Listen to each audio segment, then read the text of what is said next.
Hi guys, welcome back to my YouTube channel. Another video, another vlog.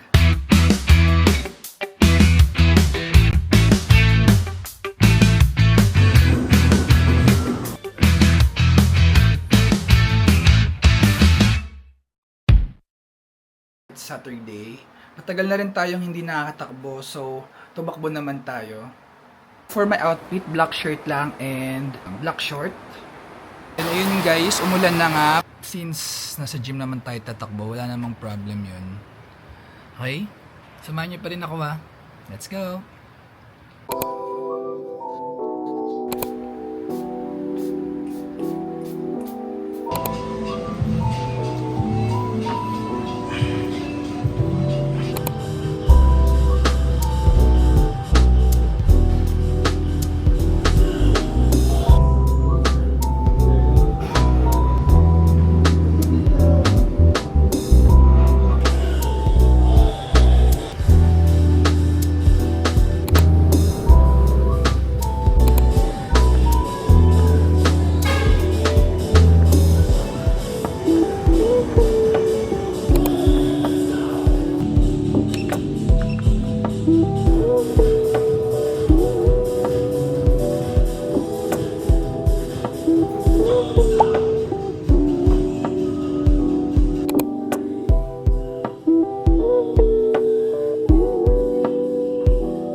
Naka 3 km na tayo and 7 km to go. Let's go.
Guys,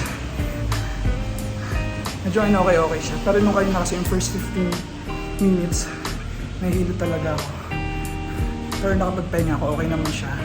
Nakaya natin yung 5 km and tingnan natin mamaya kung kakayanin ba natin 10 km. Sana magawa.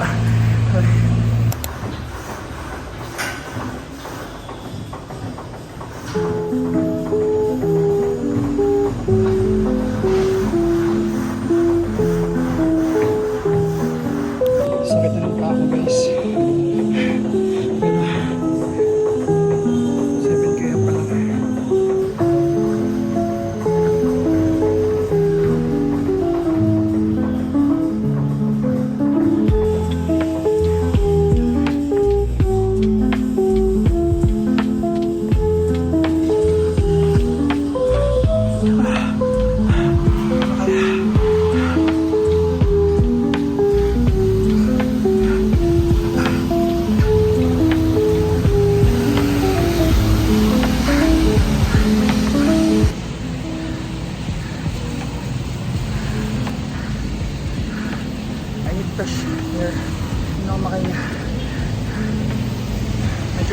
guys.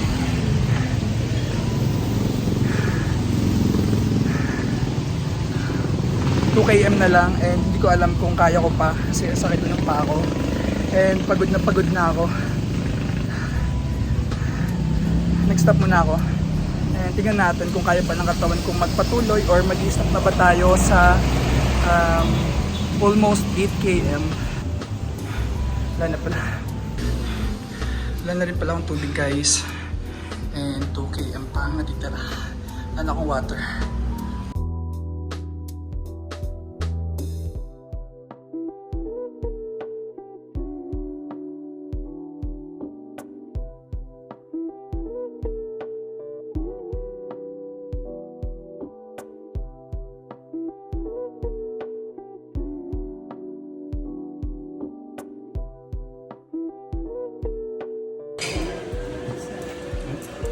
Okay po.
Napakahirap talaga nung ginawa ko kanina, 10 km nang wala akong training. Yung PR ko talaga ay 16 km nung last February. And feeling ko na-achieve ko lang naman siya kasi sumali ako sa fun run. Hindi rin naman talaga ako nakakaabot ng 16 km. Usually, nung nagtitrain ako para sa 16 km, 7 km lang yung pinakamalayo. Pero yun, feeling ko na-achieve ko lang siya kasi kailangan ko siyang matapos. Pero ngayon, nag-challenge ako sa sarili ko na tumakbo ng 10 km. First 15 minutes, hingal na hingal ako.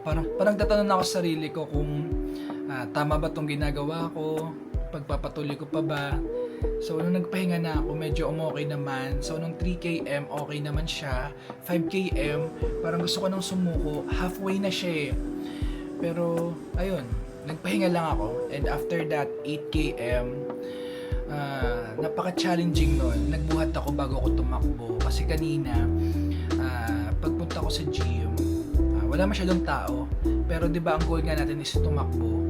And sakto nung pagpunta ko doon sa gym is may tumatakbong dalawa doon sa may treadmill. So kailangan ko silang i-weight. Habang nag-weight, nag-lift ako ng weights.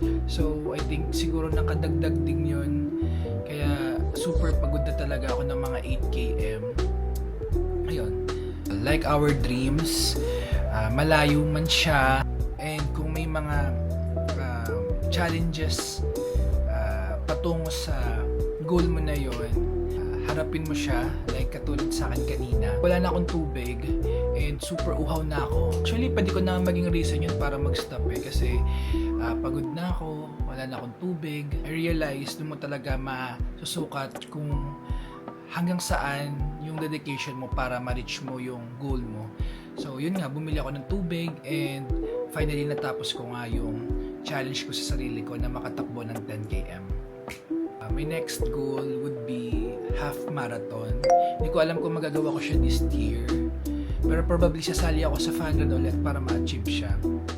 Feeling ko, graduate na ako sa running era ko kapag nakatakbo ko ng 21 kilometers. So yun guys, thank you for spending your time with me. And that's all for today and see you on my next video. Bye!